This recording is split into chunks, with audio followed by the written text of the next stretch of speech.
Hi friends, స్వామి రామగారి జీవిత మొగ్గ వికసించని audio number 12, 7వ అధ్యాయం ఆధ్యాత్మికత. కాలగమనంతో సమాజంలోని ఉన్నత సంస్కృతి కలుషితమైపోయింది. సంస్కృతిలో ముఖ్య భాగమైన మతం అజ్ఞానం అన్న ధూళితో కప్పబడిపోయింది. మతాలు, మూఢనమ్మకాలు మనకు నిజంగా సహాయపడతాయా, లేకపోతే అవి మనం నివసిస్తున్న భయానక అభద్రతాభావ పరిస్థితులను బట్టి మనం కల్పించుకున్నవా? మన దైనందిన జీవితంలో మతానికి ఏమైనా ప్రాధాన్యత ఉందా? మనం ఆహారం తీసుకుంటున్నప్పుడు, నీళ్లు త్రాగుతున్నప్పుడు, స్నానం చేస్తున్నప్పుడు, నిత్య కృత్యాలన్నీ చేస్తున్నప్పుడు దానికి ఏమైనా పాత్ర ఉందా? నాకు మతం అన్నా దాని ప్రవర్తన నియమాలన్నా విరోధం ఏమీ లేదు. కానీ మానవ జీవిత భవిష్యత్తుకు అడ్డంగా నిలుస్తున్న మూఢనమ్మకాలను నేను వ్యతిరేకిస్తాను. మనం దేవుని గురించి మాట్లాడతాం, భజనలు చేస్తాం, పవిత్ర గ్రంథాలు చదువుతాం, దేవాలయాలకు, చర్చిలకు వెళ్తాం. కానీ మనలో అజ్ఞానం మట్టుకు ఇంకా అలానే ఉండిపోతుంది. మన దైనందిన జీవితంలో కానీ మన ప్రవర్తనలో కానీ ఏమీ మార్పు రావటం లేదు. కారణం ఏంటి? మన బాల్యం నుంచి బాహ్య ప్రపంచంలోని విషయాలను చూసి పరిశీలించటం మనకు నేర్పారు. ఎవరు కూడా మన అంతరంగంలోకి ఎలా చూడాలి, అంతరంగంలో ఉన్నది ఏమిటి, చూసేదేమిటి అనేది నేర్పలేరు. విద్యారంగంలో అన్ని విభాగాలు బాహ్య ప్రపంచంలో ఉన్న వాటిని అర్థం చేసుకోవటానికే పురికొల్పాయి. కానీ ఏది కూడా అంతరంగంలోకి వెళ్ళటం బోధించలేదు. నేను నా చిన్నప్పటి నుంచి పాఠాలు చెప్పటం మొదలుపెట్టాను. మీరు ఒక ప్రత్యేకమైన వాతావరణంలో జీవిస్తూ ఉంటే మీరు ఆ వాతావరణానికి తగ్గట్లు ప్రవర్తిస్తారు. వయస్సు మళ్లిన స్వాములు ప్రజలకు బోధించే వాతావరణంలో నేను జీవించటం చేత నేను కూడా బోధనలు చేయటం మొదలుపెట్టాను. అది నా జీవితంలో భాగమైపోయింది. నా 23వ ఏట ఒకరోజు నేను అలా కూర్చుని ఉండగా నాలో ఒక ఆలోచన మెదిలింది.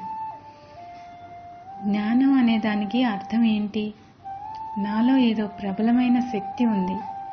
ఆ శక్తి ఇంకా ఇంకా ఇంకా తెలుసుకోవాలని తహతహలాడుతుంది. అది ఆగటం లేదు. ఏమిటి జ్ఞానం? నాకున్న జ్ఞానం ఏమిటి? నా గురువుల నుంచి, నా కళాశాల నుంచి, విశ్వవిద్యాలయాల నుంచి నేను జ్ఞాన సముపార్జన చేశాను. అయినా నేను ఇంకా అజ్ఞానినే. నేను తెలుసుకున్నదంతా అసలైన జ్ఞానం కాకుండా పోవటానికి ఏమైనా ఆస్కారం ఉందా అని అనిపించింది. అందుచేత ఒకరోజు నేను మా గురువు గారిని కలిశాను. నువ్వు అనుకుంటున్నది వాస్తవమే. వెళ్ళి దాని గురించి మరింత ఆలోచించు. అప్పుడు నువ్వు తెలుసుకున్నదేంటో నాకు తెలుపు అని ఆయన చెప్పారు. వారం రోజుల ఆలోచన తర్వాత నేను తెలుసుకున్నది ఏంటంటే, బాహ్య ప్రపంచం నుంచి మనం అందుకున్న జ్ఞానం ఒక సమాచారం మాత్రమే. అది ఏదో ఒక విషయంపై సమాచారం మాత్రమే అందిస్తోంది. ప్రశాంతంగా కూర్చుని నీకున్న జ్ఞానాన్ని అధ్యయనం చేసి విశ్లేషిస్తే అప్పుడు నీకేమీ తెలియదని, నీకున్నదనుకున్న జ్ఞానం నీది కాదని గ్రహిస్తావు. ఈరోజు నీకున్న జ్ఞానం బాహ్య ప్రపంచం నుంచి అందుకున్నావు. ఆ జ్ఞానం ఒక పద్ధతితో అందుకుంది కాదు. నువ్వు చెప్పిన దాన్ని ఎంతవరకు నేను ఆమోదించగలను, ఎంతవరకు ఆమోదించలేను?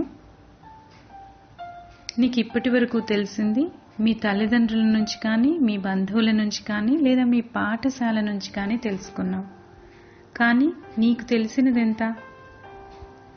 ఏమనుకోకండి, నాకేమీ తెలీదు అని నువ్వు చెప్పాల్సి వస్తుంది. నువ్వు పెరిగి పెద్దవాడివై యథార్థాన్ని తెలుసుకున్నప్పుడు జీవితమంతా ఇతరుల నుంచి నేర్చుకుంటున్నారని, నువ్వు స్వయంగా నేర్చుకున్నదంటూ ఏదీ లేదని కనుగొంటావు. అందుచేత నీకు నిజంగా తెలిసిందేంటి? సొంతంగా నీకు తెలిసినది ఏదీ లేనప్పుడు నువ్వేం చేస్తావు? ఇతరులపై ఆధారపడతావు. ఎప్పుడైతే నువ్వు ఇతరులపై ఆధారపడటం మొదలు పెడతావో అప్పుడు నువ్వు ఇతరులు లేకుండా జీవించలేవు. ఎప్పుడైనా ఏదైనా ఒక విషయంలో నీకై నువ్వు ఒక నిర్ణయానికి వచ్చినా ఏ పురోహితుడో లేక ఇంకెవరి వద్దకు వెళ్ళి నేను ఇది చేద్దాం అనుకుంటున్నాను, ఇది సరైనదేనా అని అడుగుతావు. నువ్వు ఇంకొకరి వద్ద నుంచి నీ నిర్ణయాన్ని బలపరుచుకోవాలని కోరుతున్నావు. ఎందుకంటే నువ్వు ఇతరులపై ఆధారపడ్డావు.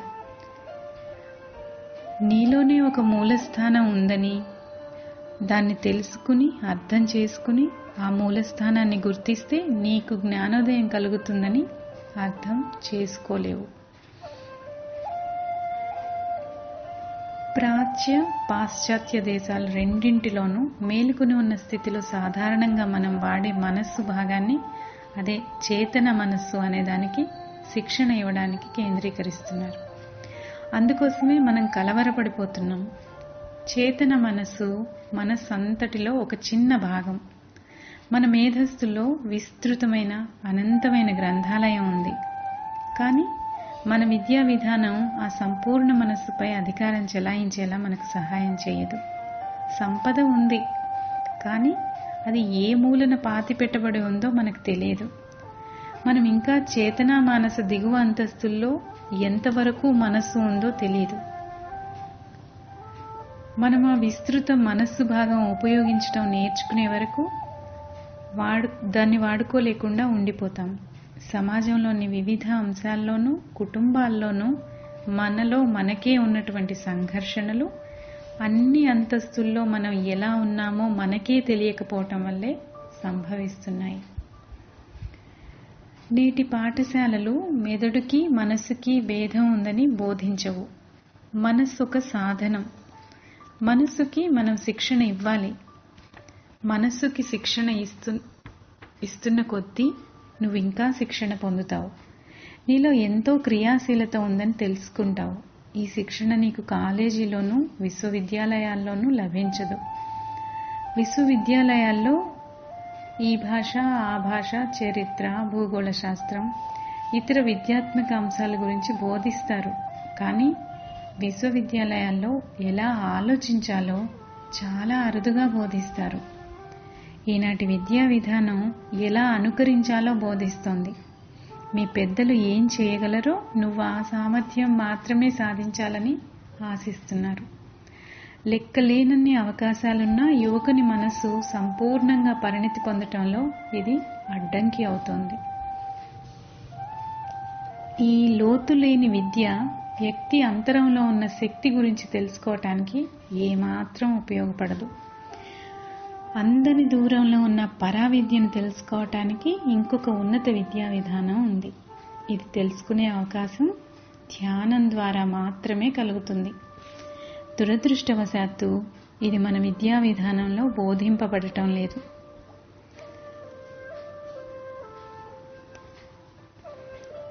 ఈ రోజుకి ఇంతటితో ముగిద్దాం. Thank you friends.